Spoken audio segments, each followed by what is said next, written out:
Welcome to the Think Christian podcast, where we talk about faith and pop culture because there's no such thing as secular. Am I a bad person? Tell me, am I? I'm single-minded. I'm deceptive. I'm obsessive. I'm selfish. Does that make me a bad person? I'm Josh Larson, senior producer over at thinkchristian.net, and that's the sound of a new Nike television commercial timed to come out around the 2024 Olympics. Over actor Willem Dafoe's gravelly narration, we see images of athletes in fierce competition, all while Dafoe lays out what it presumably takes to win at the highest level. Does that make these athletes bad people? We'll try to answer Nike's question on this episode with the Olympics as our framework. Aarik Danielson and Kathryn Freeman have been taking in some of the games, as have I over the Olympics' first few days. Let's bring them on to hear about their experiences so far and to see what they think about a Christian understanding of athletic competition. Welcome to Aarik Danielson and Kathryn Freeman. Good to have you both here to discuss the 2024 Olympics, which are still underway as we're recording this.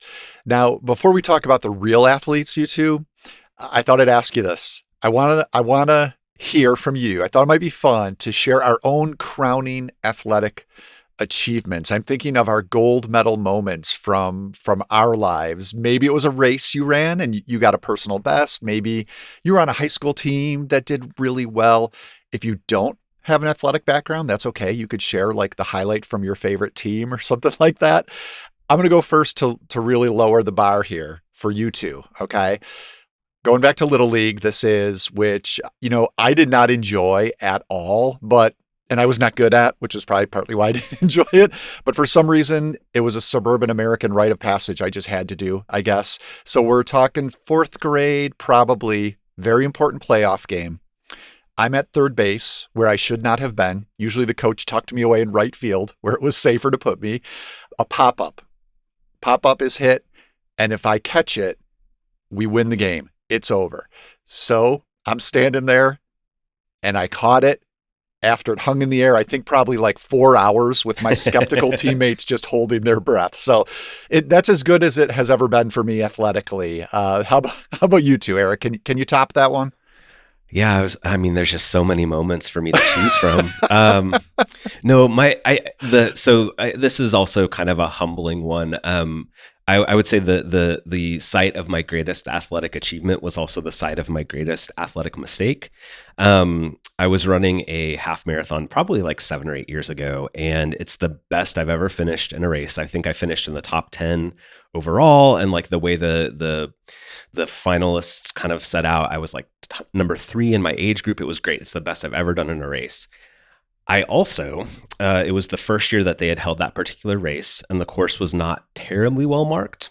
And so I took a wrong turn at some point late in the race. And I'm so used to like being around lots of other people, but I was doing so well, there was nobody there. And so I just thought, I go this way, realized I didn't, turned around and came back. So I think I ended up running not 13.1, but probably more like 13.5 that day.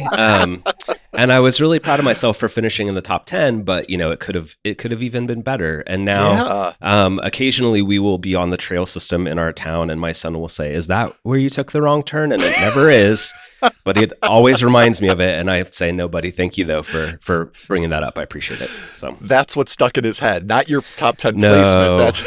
He wants to know where I took the wrong turn. So. That is great. Kathryn, I don't know. You a runner, not a runner? No, I'm not athletic at all. I actually am like the exact opposite of that.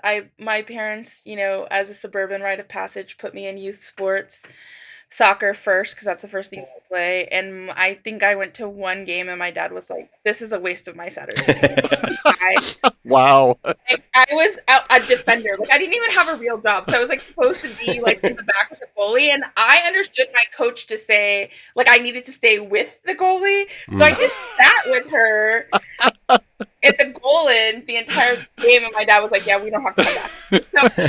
So to my parents for not forcing me to continue. I would say if I had to pick since I'm not at all, the Texas Rangers won the World Series last year, which was like a deal. We are huge Rangers family. We've been longtime fans. We go to a lot of games in the summer. My dad passed away last summer, and so winning like the World Series, I don't know, it just felt like a little God wink that, and just because like baseball is like, I think probably was one of his favorite sports, and so I would say, I'm gonna live vicariously through others. My There sister you and I go. went to the like parade. It was amazing. So that That's is probably cool. my highlight. Yeah. Yeah, it's always nice when there's an additional meaning behind the game, beyond the game for something like that. Very cool. Well, thanks.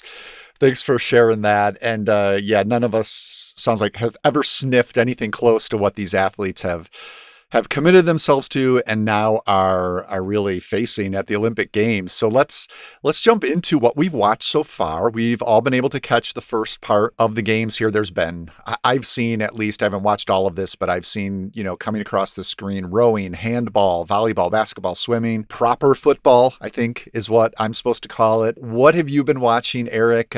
And maybe what stood out to you, maybe an athlete or a particular event over these first handful of days? Yeah, so we're, as I know you are, Josh, we're big basketball fans in our house. So we've watched a couple of basketball games. We've watched a little bit of surfing, a little volleyball. I think it's safe to say though now that I might be a handball enthusiast. I think I've become a Ooh. handball enthusiast. I didn't really know, like, we had this game. I don't know about y'all. We had this game when I was a kid that we said we were playing handball at recess, and it was just kind of like racquetball, but you were hitting a ball up against like a concrete wall. I didn't really know what handball was. Uh-huh. It is like elite level, like basketball, like ball movement. Like just the passing is so cool. So we've watched a couple handball matches, and I dig it. That's my favorite thing so far. Yeah, I caught Germany versus Sweden and was perplexed. I know they explain it, the announcers explain it, and sometimes there's Yeah. visuals to help you. But part of the fun with the Olympics is to just be like, what the heck is going on here? And I had the same thought with handball. It was like basketball and soccer combined in Right, a right. way. Yeah.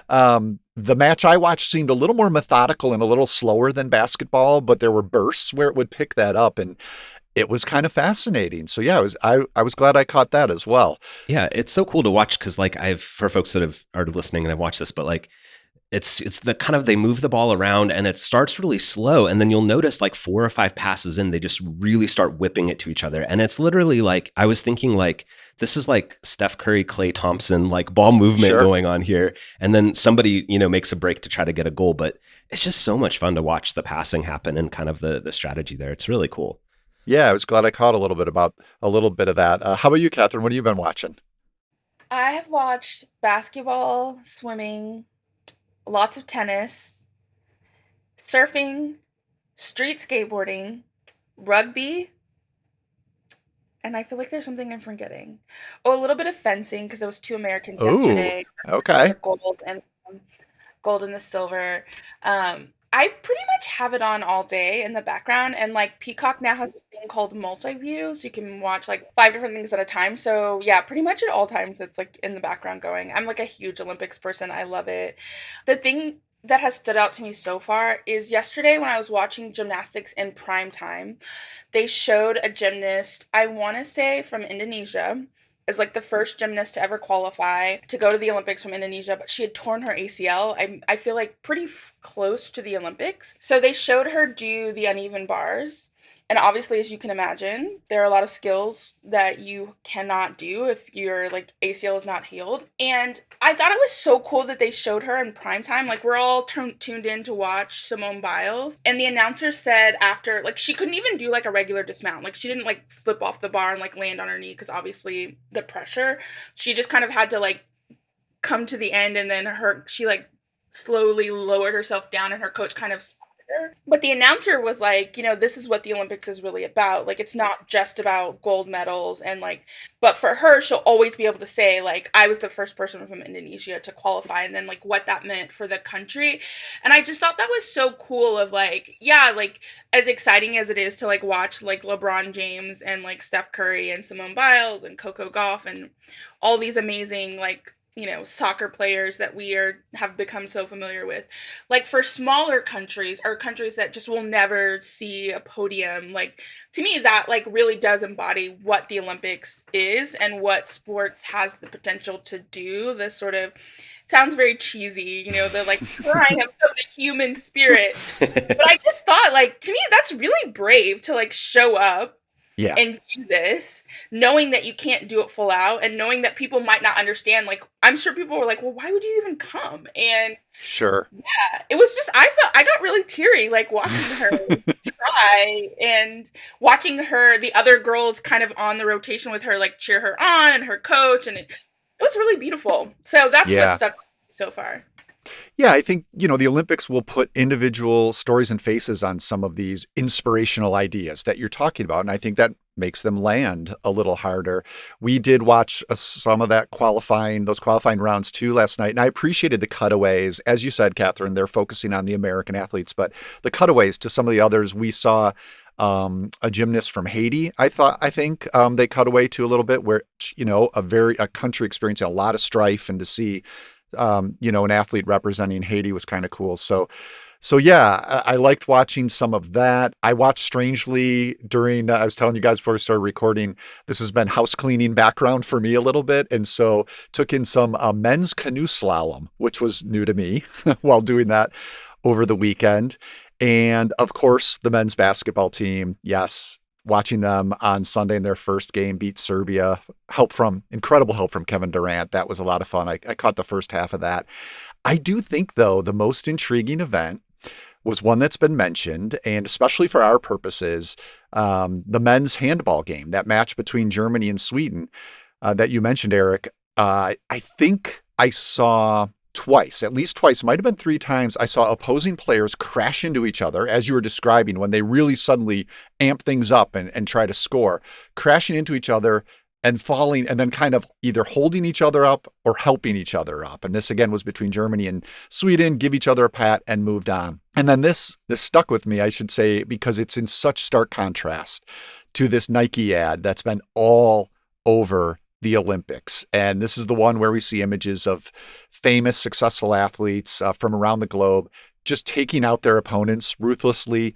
We hear this voiceover from actor Willem Dafoe saying things like, I have no empathy, I don't respect you, I'm never satisfied, I have an obsession with power. And then we get that tagline at the end, winning isn't for everyone. And I just thought, here are these handball players that seemed a little bit more in tune with another ad that I saw just over the weekend while watching.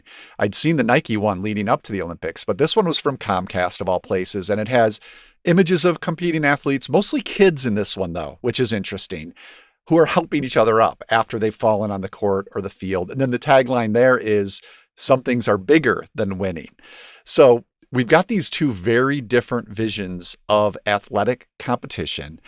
And they seem like a great opportunity to talk about where a Christian vision might fit in. If winning isn't for everyone, can it be for Christians? And if so, how? So, Kathryn, what do you think about all this?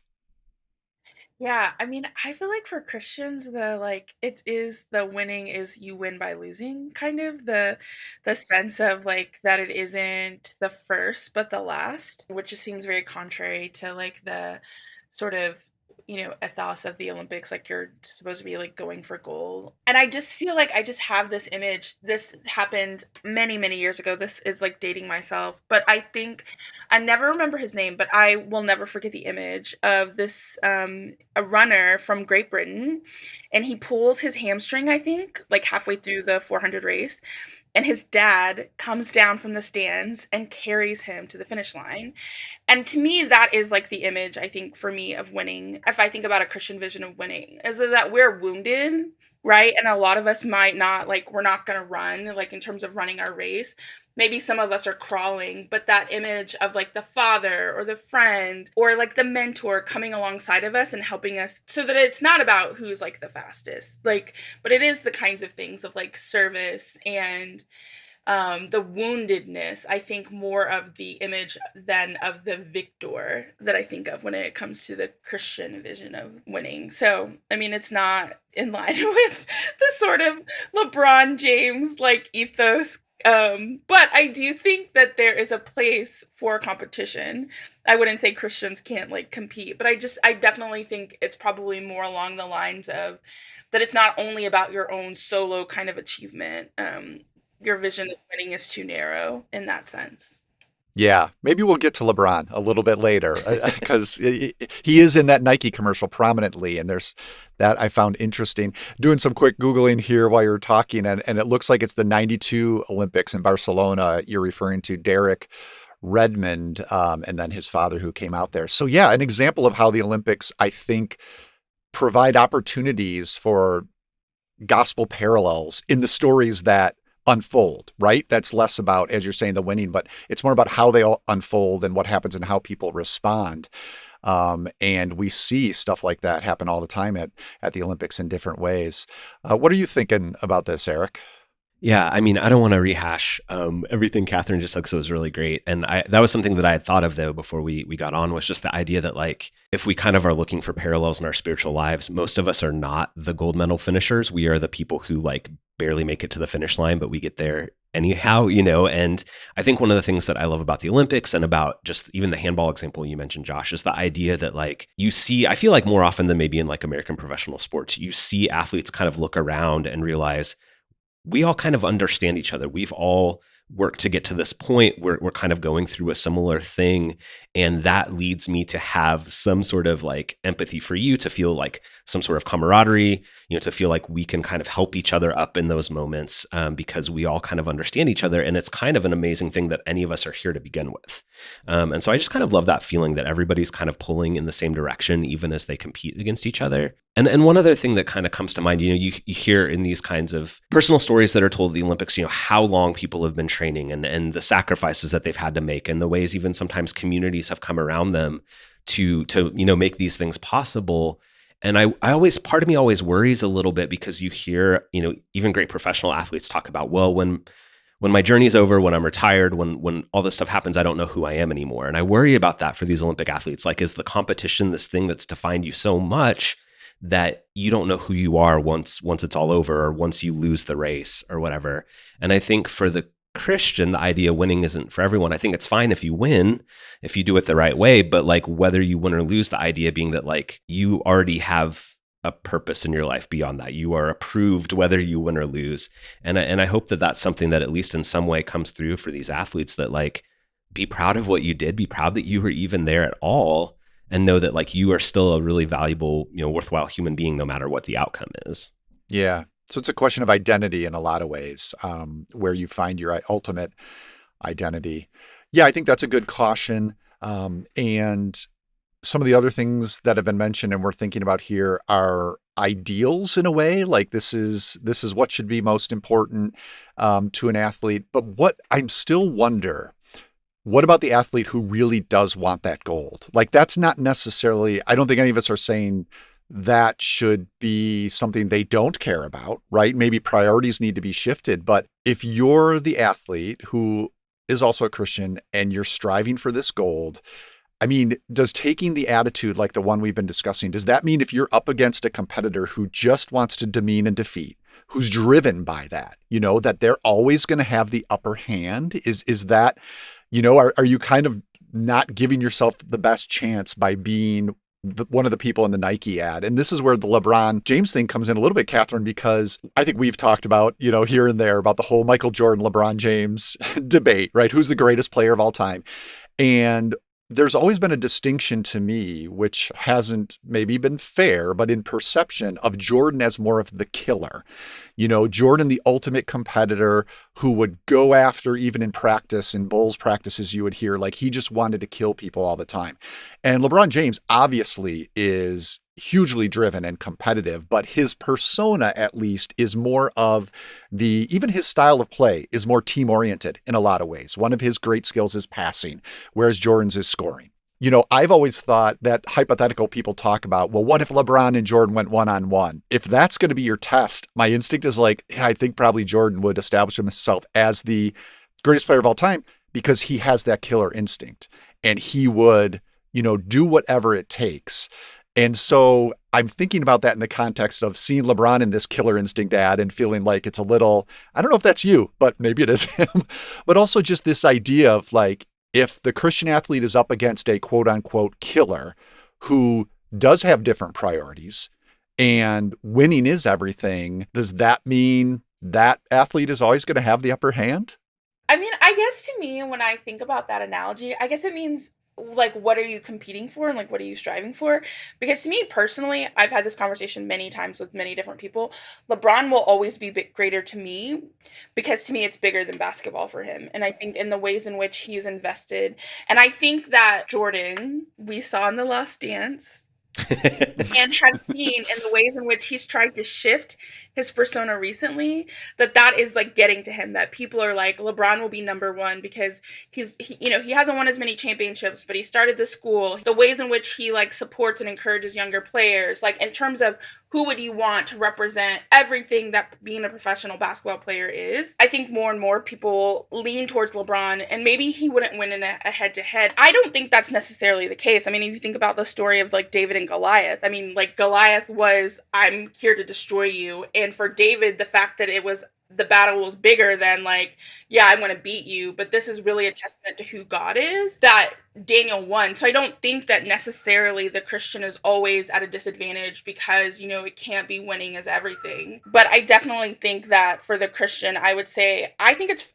fine to be competitive and want to do well. I mean, there are plenty of Christians who are in medal contention, whether you eat or drink, do it all for the glory of God. And part of that is like maybe giving your best. You've spent all these years practicing and training and stuff. One, I think it's like Aarik said, your identity. And then two, like keeping the bigger picture in mind. Like for the Christian, it does matter how you win and the ways in which, how you conduct yourself, how you treat your teammates, how you treat your coaches, how you treat the trainers, the ball kids. Like I pay a lot of attention to that. Like if you're someone who's rude to people you think can't do anything for you, I don't think that's like a good reflection of winning for the sake of Christ. So I would say I don't think it always puts you at a disadvantage. I think in some ways it can be an advantage because, you're like, I'm going to go home from this to my family, my community. This is about giving God glory, that in some ways you might be able to compete with less pressure on yourself. And that can be an advantage too, especially when you think about sports that are really very mentally taxing. Yeah. Yeah. You don't have to answer Jordan or LeBron, Aarik, but any thoughts on this upper hand for the killer idea? I was trying to think which Phoenix Sun I could say was actually the greatest, but it doesn't work. It doesn't work at all. No, I totally resonate with what Kathryn's saying. I think like it just depends on the athlete, right? Like I think that killer instinct can be an advantage and it can be a disadvantage if it kind of blinds you to other things. And I think the question has to be like, what are you competing for? I'm as drawn to the player who is there strictly for the love of the game as I am the one who, has to dominate to feel like they're worth something. And I think about these great athletes. Jordan is one of them. Tom Brady is another that I think of that like, I don't know these guys and I don't know how happy or unhappy they are, but Sure. The comments that they make publicly often make me feel like they're kind of unhappy. Like they're done with this stuff. And like, what are they doing now? And I think the player who says, I'm going to go play my best, like Kathryn said, because I've trained all these years, I want to do this well. I genuinely just love being in this moment, but I also know that there's more going on for me. Whether you win or lose, I think that's the person who has the greater satisfaction, right? And so I just think it comes down to like how you do what you do and why you do what you do. And I think it just kind of depends. I think what can be a strength for somebody can be a weakness for somebody else. Yeah, greater satisfaction. And I think that makes sense, and less pressure that you mentioned, Kathryn. I hadn't thought about it that way, but I think that's probably true as well. If you have this different perspective, there's got to be a different priority, I think, than winning overall for a Christian athlete, it seems to me. And why do you compete? I think of it as these incredibly gifted people in a specific way. And in a way, competition is just an opportunity to honor God and be grateful for those gifts, right? To use them to the best of our abilities. There's an obsessive danger with that as well. And similar to, I think, what's been brought up, the Olympics sometimes makes me worry about that too. When you hear people like this is all they've been doing their whole life. They know nothing else. So there's a balance there between using these gifts in an honoring way and letting them take over your life. But I think it's also a matter of, prioritizing. It's almost a relational thing. Like, is the relationship going to be in competitive sport between you and the person against you? Or is it about you and God in a way? Is it about you and these gifts? And if you prioritize that, that kind of changes the whole framework rather than being all about the person you're playing against and how to defeat them. And I guess that goes back to what you were saying, Kathryn, this idea of being Christ-like as an athlete, where you maybe do have to put winning aside or secondary or something like that, even to the point of maybe losing. When we look at the model of Christ, Christ lost to the point of dying on a cross, right? And so losing is inherent to that model that we're called to follow. So yeah, I don't think it's an easy thing. And the Olympics in some ways puts a lot of these questions under a magnifying glass. So I'm glad we had a chance to kind of think about them. Anything else in terms of the games you've seen in this context so far? Any of the events or any of these ideas we've been talking about you guys want to touch on? So one other thing I want to say too, I think that was related, is like the cool thing about Team USA, right? It's a team. So like LeBron is on teams with people that like play ping pong or there to I love that. And there was this really funny clip I saw of like Anthony Edwards, who is an NBA star, plays for the Timberwolves, was like challenging the women that play on the US like ping pong team. Like he's like, I think I could get 11 points. And they were like, we don't think so. But it was so adorable that, like they're on the same team in these sports that we don't watch. Like I see Anthony Edwards from like October this year till June all the time. So he's like very well known. And I've never, outside of the Olympics, I wouldn't watch table tennis. And so just this idea of like this sort of like hidden and secret things that people have been working on in silence. And then every 4 years, this opportunity to be seen by this broader audience, I think has some resonance for the church because many of us will never have platforms or be on podcasts. Maybe we'll have a moment where we're on the same platform or maybe we won't. But just the idea of being faithful and diligent and like knowing that you're all a part of the same like global body and church. I just thought that was so cool that he was like, they're like, yeah, you could not get 11, you could not get 11 points. They're like, maybe we would give you one to be nice. But it just is like, and it just is beautiful. I think also too, like for the US and so many of these countries, the women were Asian American and Anthony Edwards is African American, and just this sort of unity in difference, I thought. Yeah. It's a really beautiful picture of the Olympics, I think, for the church as well.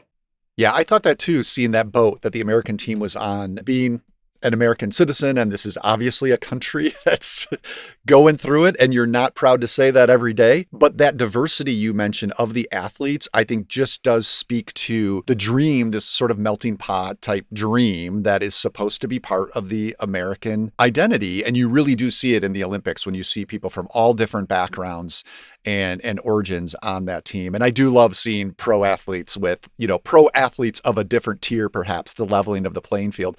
We didn't really, plan on talking about the opening ceremonies of which that boat ride was a part. I saw some of it and I kind of like the boats going down the Seine of the different countries' teams. That was just kind of a cool way. And especially to your point, Kathryn, it forced them to all be together, right? There weren't tiers of, walking apart from the ping pong athletes. Like they were on this same boat with the NBA stars. Well, thank you both very much. I'm going to watch as much Olympics as I can, I think, based on these first couple of days. Sounds like probably the same for you, but I appreciate you coming on to talk about what we have seen so far.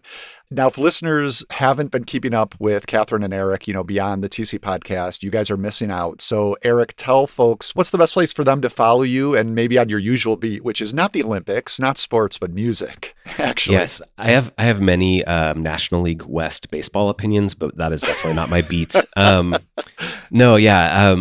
on Twitter still. I'm still going to call it Twitter, Instagram and Threads, all just at my name, Aarik Danielson, which is not as easy to spell as you think it might be, but it'll be in the show, so you can find it that way. Yeah, Aarik. That's a good start. Yeah, you took the other path when it came to Aarik. The path was thrust upon me, but I've tried to walk it faithfully. So. How about you, Kathryn? Now you've got, your background is in law, public policy. I imagine this is going to be a very busy season for you with the upcoming American presidential election. So you plan to do any writing or podcasting, and folks should follow you for some of that? Yeah, I have been a guest on some podcasts and probably will do a few more, but probably the best place would be on Twitter. I'm going to call it that as well, at my name, at Kathryn Annette. And then I also have a Substack newsletter, which you can find through my website, which is just KathrynAFreeman.com. Awesome. Thanks again, you two. This was fun, and enjoy the rest of the games, okay? All right. Bye. If you'd like to hear more from Aarik and Kathryn about thinking Christianly, about competition, they both joined me back in 2019 for something of a parallel conversation to the one that we just had. That episode was organized under the theme of winning, and Aarik and I discussed the Netflix series Losers that was about athletes who had met failure, while Kathryn and I nerded out about the NBA playoffs. You can find that at thinkchristian.net/podcast. We'll also link to it in the show notes for this episode. There are also a handful of Olympics-related articles over at thinkchristian.net, so we'll be sure to link to those as well. We're not quite sure what we'll be up to on our next episode. If you have suggestions for an item that you'd like us to talk about, you can always connect with us on Facebook and Twitter/X. We're at thinkchristian. We have also just joined Instagram, so look for us there as well. Our email address, if you want to send us a note that way, is tcpodcast@thinkchristian.net. And if you have a few kind words to share about the show, please leave us a review on Apple Podcasts. Those star ratings are great, but a few lines, a few comments really do help us reach new listeners. For those of you who are watching on YouTube, thanks for doing that. You can help us out by clicking that subscribe button. Maybe leave us a comment there as well. Thank you all in advance. The TC Podcast is a listener-supported program of Reframe Ministries, a family of programs designed to help you see your whole life reframed by God's gospel story. You can visit reframeministries.org for more information. Our audio engineer and post-production supervisor is John Reeder, and I'm Josh Larson. Thank you so much for listening. We'll be back again in a couple of weeks to consider how another corner of our pop culture fandom connects with our faith.